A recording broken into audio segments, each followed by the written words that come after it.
আসসালামু আলাইকুম রহমতুল্লাহ। সবাই কেমন আছেন? আশা রাখি ভালো আছেন। আমি ভালো আছি আলহামদুলিল্লাহ। অনেক দিন পরে একটা লং ভিডিও নিয়ে আসলাম, আশা করি ভালো লাগবে। আজকে আমি আরবিয়ানদের খেপসা রান্না করতেছি।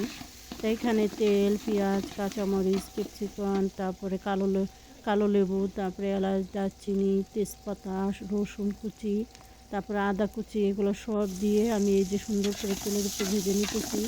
আর আজকে আমি রান্নাটা অনেক পরিমাণ বেশি করতেছি, যার কারণে আমি এটা বাইরে রান্না করতেছি। বাইরে চুলার মধ্যে রান্নাটা করতেছি। 4টা মুরগি দিয়ে আজকে একটা মুরগির খেপসা রান্না করতেছি। তাই এই তো আমি এই যে দেখেন সব মশলা, সব পেঁয়াজ, কাঁচামরিচ, গোটা মশলাগুলো সব ভেজে নিতেছি এখানে। তো এটা ভেজে নিয়ে তারপরে এখানে বাকি মশলাগুলো অ্যাড করব। আর এখানে 4টা মুরগি নিয়েছি আমি। 4টা মুরগি মাঝখান থেকে কেটে ধুয়ে ফালি করে নিয়েছি। তাই এখন আমি এগুলো এই যে ভেজে তারপরে এখানে এই যে লবণ, তারপরে ধনিয়ার গুঁড়া, জিরার গুঁড়া, মিক্স মশলা, হলুদের গুঁড়া এগুলো দিয়ে দিলাম। তারপরে এখানে এখন টমেটোর এই যে সসটা দিয়ে দিতেছি। আর এখানে আমি প্রায় 2টা পরিমাণ টমেটো সস দিব। তাই আমি এখানে এই যে 2টা টমেটোর সস দিয়ে দিলাম। এখন ভালো করে কষিয়ে তারপরে এই যে মুরগিটা ধুয়ে পরিষ্কার করে রেখেছিলাম এটা দিয়ে দিলাম। আর এখানে আমি পুরো 4টা মুরগি নিচ্ছি। আর মুরগিটা আমি সুন্দর করে পরিষ্কার করে ধুয়ে লেবু দিয়ে ভালো করে ধুয়ে নিচ্ছি। এখন এই যে ভালো করে কষিয়ে নিতেছি। তারপরে কষিয়ে তারপরে এখানে আমি পরিমাণ মতো পানি দিব। আর আজকে অনেক লোক খাবে, তার জন্য আমি বেশি করে খেপসা রান্না করতেছি।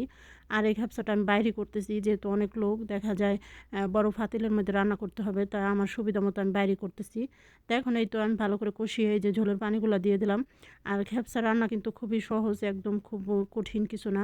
তাই এখন আমি এই তো পানিটা দিয়ে দিছি এই যে পরিমাণ মতো। তাই এখন আমি ঢেকে দিব। এটা সুন্দর করে ঢেকে তারপর এখানে আমি এই যে চালটা ধুয়ে এখানে আমি এখানে এই তো পানিটা দিয়ে এখন এই যে আমি ঢেকে দেবো। আর এখানে আমি এই যে মুরগিটা সিদ্ধ হওয়ার জন্য এটাই করব। আর এখানে আমি যেহেতু অনেক লোক বেশি করে যে আমার পরিমাণ মতো চাল নিয়ে ধুয়ে আমি 1 ঘন্টা ভিজিয়ে রাখছিলাম। তা এখন মুরগিটা সিদ্ধ হয়ে গেলে তারপরে আমি মুরগিটা উঠিয়ে তারপর এখানে আমি চালটা দিয়ে দেবো। আর মুরগিটা আমার অলরেডি হয়ে গেছে, আর একটু হবে, হওয়ার পরে আমি উঠিয়ে নিব। তারপরে উঠিয়ে তারপরে এটা আমি ভেজে নিব। এই তো মুরগিটা আরও সিদ্ধ হবে, তা আমি আবারও ঢেকে দিব আর একটু সিদ্ধ করে নিব, তারপরে আমি উঠিয়ে নিব। তো এই তো আমি আবার এই যে ঢেকে দিলাম।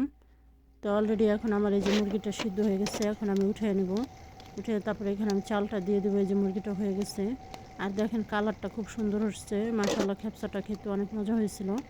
তো এখন এই তো আমি মুরগির এই যে মুরগিগুলো উঠিয়ে নিতেছি, ঢাকনার মধ্যে উঠিয়ে নিলাম। আপনারা কিছু মনে করেন না, আসলে হাতের কাছে কিছু ছিল না, তখন আমি তাড়াতাড়ি করে ঢাকনার মধ্যে উঠিয়ে নিচ্ছি। তো এখন এই তো চালটা আমি এই যে ধুয়ে রাখছিলাম, এই চালটা পুরোটা এই যে দিয়ে দিলাম। এখন চালটা দিয়ে তারপরে এটা আমি আবার ঢেকে দিব, এই যে একটু লেড়ে তারপর ঢেকে দিব। তাই এখন আমার এই যে চালটা পুরো হয়ে গেলে তারপর আমি নামিয়ে তারপরে এখানে মুরগিটা ভেজে নিব আর কি। তাই এখন আমি এই তো ঢেকে দিলাম। আর দেখেন এই যে মুরগিটা কীরকমভাবে সিদ্ধ হয়েছে। এই যে মুরগিটা দেখেন একদম ধরলে বোঝা যাইতেছে একদম পারফেক্ট সিদ্ধ হয়ে গেছে। তাই এই তো আমি আবার একটু লেড়ে দিলাম। তো এখন আমার এই তো পানিটা শুকিয়ে গেছে এই যে খেপসার। এখন আমি এটা আর একটু শুকিয়ে নেব। শুকিয়ে তারপরে আমি এটা আলাদাভাবে এক সাইডে রেখে দেবো নামিয়ে। এই তো আমার এই যে খেপসাটা একদম অলরেডি হয়ে গেছে, এই যে একটু পানি নাই। তাই এখন আমি এই যে একটু দেখতেছি যে লবণ টবণ সব পারফেক্ট আছে কিনা। লবণ টবণ একদম ঠিক আছে। তাই এখন আমি এটা নামিয়ে নিলাম। তাই এখন আমি এই যে কড়ার মধ্যে তেল দিয়ে দিলাম। এখানে বেগুন ভেজে বেগুন ভর্তা করব। তাই এখন আমি এই তো বেগুনগুলো ভেজে নিতেছি। আর যেহেতু খেপসা করছি, দেখা যেত খেপসার সাথে ভর্তা হলে খেতে অনেক ভালো লাগে। তা আমি এই যে বেগুনগুলো ভেজে এখন ভর্তা করে নিব। আর এখানে এই যে মুরগিগুলো আমি ভেজে নিতেছি সবগুলো। আর দেখেন এই যে এরকম কালার করে ভেজে নিতেছি মুরগিগুলো। তা ভাজা হয়ে গেলে তারপরে আমি এই যে এখানে বেগুন ভর্তাটাও করে নিয়েছি অলরেডি। তো এখন আমি এই তো খেপসাটা বেড়ে যে রেডি করে নিলাম। আর এই দেখেন আমার খেপসাটা একদম, তা আমি এখন এই তো খেপসাটা এখন বেড়ে নিব। এই যে মুরগিগুলো আমার ভাজা হয়ে গেছে। তো এখন আমি এই তো খেপসাটা এই যে বেড়ে তারপরে এখানে এই যে একদম রেডি হয়ে গেছে।